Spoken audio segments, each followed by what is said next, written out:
Morning everyone. So I've just fed the bunnies and the piggies their mix for breakfast, and they're busy eating away there, and Billy has discovered his as well, which he really is enjoying, which is good. He didn't really go for his grain mix that I was making for the first few days, but as you can see, his poos have really improved, which is great. He's got a lot larger poos. I still want to get them larger again, but they were tiny to start with, so I'm really pleased that that has improved for him, and he's doing great with his litter box. This morning he only had a little bit of a few wees in his snuggle basket there, so that's fantastic. So, and as you can see, Coco isn't marking much at all either. We've had one little incident here with the wee, but it could just be because the litter boxes are too full. It's either that or Beale's just marking his territory a bit, but I'm not sure. I think it's probably just the litter box is a bit full, because as you can see, I've got to do cleaning out today of these litter boxes and that sort of thing.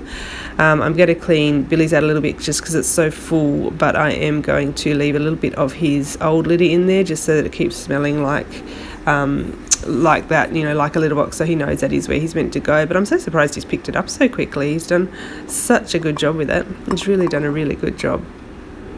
So I've done all the cleaning up now, and just thought I would talk a little bit about why I've picked Billy to bond with Coco. When I decided that I would get another friend for Coco and try and bond her, I had really specific thoughts in mind about the right sort of bunny. So I wanted definitely a male, because females are the hardest to bond together. I definitely obviously needed him to be desexed. Otherwise, he would be hormonal and just harass her constantly. I definitely wanted him to be relaxed, easygoing, because Coco is quite a heightened bunny and she definitely likes to be the boss. So the bunny that I got to bond with her needed to definitely be, easygoing and happy for her to take the lead. A submissive sort of bunny is what she needed. And I also wanted an older bunny that would match her energy requirements and, her lifestyle, so that they would both be happy with that. So I thought about this for a little while, and the day that I started looking, Billy came up. He was down in the Hobart RSPCA animal shelter, which was not quite where I wanted him to be because it was a bit of a trip, but that was okay. I mean, he seemed like everything I wanted. It felt like I'd put the energy out there and asked for this bunny, and the universe had made him available to me, so I really felt he was the right one. I rang up and the shelter said that he'd been there for quite a while without anyone taking any interest in him, which was strange because he was such a lovely, easygoing bunny, and that they would put my name down. They can't actually hold animals over the phone, or you can't pay for them over the phone, which makes sense. You have to go and meet the staff at the shelter and meet the bunny and that sort of thing. And I couldn't get to Hobart until a few days after that I'd rung up about him, so I was glad that they actually put my name down. And we had come down with horrible colds, which I'm still recovering from, and we had other things that things that we had to do on these other days, so I had to wait till the weekend before we could go and get him, but they assured me that they would phone me before they gave him away to anyone else. So I was the first one to put my interest down, and therefore I would be notified before anyone else got to adopt him, but they thought, as there'd been no interest in him, it was pretty safe anyway.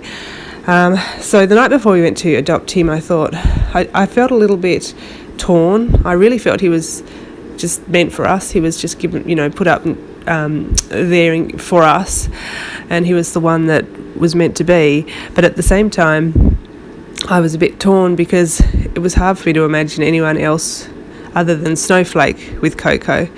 And if you don't know, Snowflake was Coco's twin. I got them together as babies, and they were just so in love with each other. I mean, they had such a special bond, right from the start, being twins, and they just absolutely loved each other. So he unfortunately passed away late-ish last year, and he was a beautiful bunny. He was very easygoing, laid back, gorgeous boy. And I just felt a little bit torn. I felt like maybe I was replacing Snowflake, which of course I wasn't, but I felt like I'd done the wrong thing, which I know I hadn't, and I know it was just a my brain being a little bit silly, so I didn't say anything to my husband or anything. I just I knew Billy was the right one, so I still wanted to get him, but it was just that bit of confliction there with my feelings.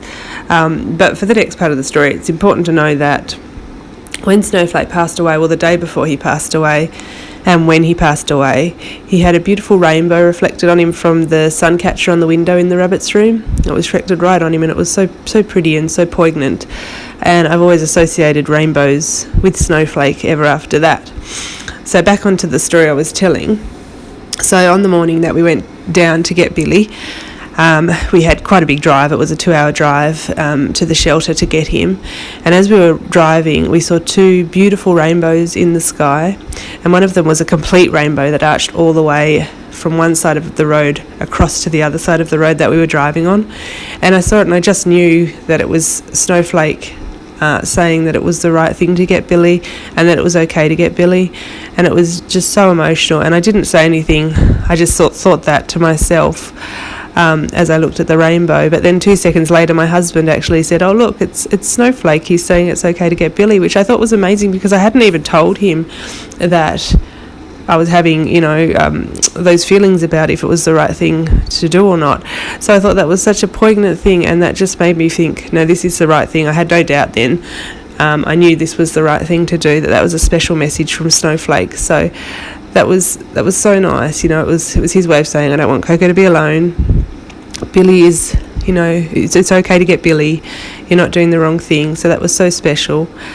So we went to the shelter and we picked him up, and he was bigger than I thought he would be, but he's just such a beautiful boy, and he just has the perfect temperament. He's so easygoing, and he's just exactly what I asked the world for the best possible chance of bonding him with Coco. I knew she needed a male, definitely, someone easygoing, definitely. Obviously he had to be neutered, otherwise it wouldn't work at all. He's perfect. And one of the most special things is, and I know this probably sounds a bit ridiculous, but he is such a cross between the 2 precious bunnies that we have lost. He's a real cross between Snowflake, who I was mentioning earlier, and the other bunny that we lost, Lucy, who I'm not sure if you know of or not, but she was one of the female bunnies we adopted at the same time we adopted Lotus from the RSPCA animal shelter near where we are. And he's just such a cross. He's like Snowflake in his easygoing nature. Snowflake had the big broad head, the big nose. It was just so beautiful to pat. And Lucy had just a love for attention and pats and snuggles. She just couldn't get enough, and Billy's just like that as well. And she was also a larger rabbit, which Billy is like as well. So it's just been such a special experience getting him, and I really feel he's the right one, whether or not he bonds totally with Coco bonds totally with him. Already I'm seeing that they are liking to be next to each other in their pens, which is lovely. And if that's as far as it goes, then that's fine. Obviously that's giving them some companionship, and if that's all they need, that's great. But I'll give him a little bit more time to settle in and see how we go with introductions. But either way, I'm sure he's meant to be here with us, and I just feel so lucky to have found him. So thank you so much for watching, and I hope you enjoyed, and I will see you in my next video. Thanks, bye.